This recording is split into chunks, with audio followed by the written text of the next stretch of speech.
উচ্চতর ডিগ্রিধারী হওয়ার মানেই কিন্তু মেধাবী না। তারা বলতেছে তোমরা নামের শুরুতে ইঞ্জিনিয়ার শব্দটা ব্যবহার করতে পারবে না। আমাদের সার্টিফিকেট যেখানে লেখা ডিপ্লোমা ইন ইঞ্জিনিয়ারিং, সেখানে অবশ্যই আমরা ইঞ্জিনিয়ার। সকল পলিটেকনিক ইনস্টিটিউট একযোগে রাজপথে বিক্ষোভ, অবস্থান কর্মসূচি এবং ঘেরাও কর্মসূচি পালন করতেছি যতক্ষণ পর্যন্ত না রাষ্ট্র কর্তৃক এই ব্যাপারে কোনো সমাধান না আসে। আমরা কিন্তু এইচএসসি সমমান নয়, অবশ্যই তারা আমাদের থেকে উচ্চতর ডিগ্রিধারী কিন্তু মেধাবী না। উচ্চতর ডিগ্রিধারী হওয়ার মানেই কিন্তু মেধাবী না। সেই ক্ষেত্রে এই জন্য তারা বলতে পারে, সেই জন্য কিন্তু রাষ্ট্র তাদেরকে অবশ্যই নবম গ্রেডে প্রদান করার ব্যবস্থা করেছে এবং ডিপ্লোমা ইঞ্জিনিয়ারদের দশম গ্রেডে প্রদান করার ব্যবস্থা করেছে। আমরা ডিপ্লোমা ইঞ্জিনিয়াররা আমি শুরুতে ইঞ্জিনিয়ার ব্যবহার করি, হ্যাঁ অবশ্যই ইঞ্জিনিয়ার ব্যবহার করি, ডিপ্লোমা ইঞ্জিনিয়ার ব্যবহার করি। কিন্তু এটা যদি বিষয়টা চিন্তা করেন, তারা বলতেছে তোমরা নামের শুরুতে ইঞ্জিনিয়ার শব্দটা ব্যবহার করতে পারবে না, তাহলে সেটা কি হাস্যকর হয় না? কারণ কি আমাদের সার্টিফিকেট যেখানে লেখা ডিপ্লোমা ইন ইঞ্জিনিয়ারিং, সেখানে অবশ্যই আমরা ইঞ্জিনিয়ার। আর রাষ্ট্র আমাদের সংজ্ঞায়িত যখন ডিপ্লোমা ইঞ্জিনিয়ার হিসেবে করেছে, যারা 4 বছর মেয়াদী ডিপ্লোমা ইঞ্জিনিয়ারিং সম্পন্ন করবে তাদেরকে ডিপ্লোমা ইঞ্জিনিয়ার হিসেবে আখ্যা দিয়েছে। সেক্ষেত্রে তারা তো কেউ না অধিকার রাখে না আমাদের নামের শুরুতে ডিপ্লোমা ইঞ্জিনিয়ার ছিনিয়ে নেওয়ার।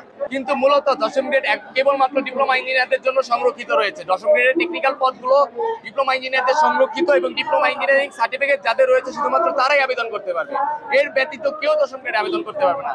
তারা যদি দশম গ্রেডে আবেদন অবশ্যই করতে চায়, সেই ক্ষেত্রে তাদেরকে অবশ্যই তাদের ক্যারিয়ার প্ল্যানিং এরকম করা উচিত ছিল যে তারা এসএসসি এর পর 4 বছর ডিপ্লোমা ইঞ্জিনিয়ারিং সম্পন্ন করবেন। ডিপ্লোমা ইঞ্জিনিয়ারিং সম্পন্ন না করে তারা বিএসসি ইঞ্জিনিয়ারিং ডিগ্রি অর্জন করে বা বিএসসি ইঞ্জিনিয়ারিং পড়াশোনা করতে গিয়ে এখন তারা বলতেছে আমাকে দশম গ্রেডে আবেদন করার সুযোগ দিতে হবে, তাহলে এই জিনিসটা অবশ্যই অযৌক্তিক। রাষ্ট্র সকল নাগরিকের কর্মক্ষেত্রের ব্যবস্থা করে, সেই অনুযায়ী বিএসসি ইঞ্জিনিয়ারদেরকে নবম গ্রেডে পদায়নের ব্যবস্থা করেছে এবং ডিপ্লোমা ইঞ্জিনিয়ারদেরকে দশম গ্রেডে পদায়নের ব্যবস্থা করেছে।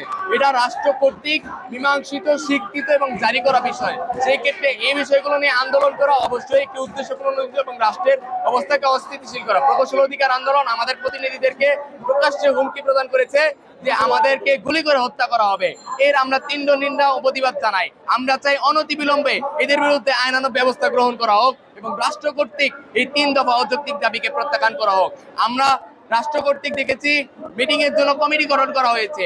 আজকের মিটিং এর যে কমিটির কথা আপনাদেরকে বলি, 34 জনের মধ্যে 17 জন বিএসসি ইঞ্জিনিয়ার আর 5 জন ডিপ্লোমা ইঞ্জিনিয়ার। এটা কি কোনোভাবে একটা কমিটি হতে পারে? এটা কি অসমতা না?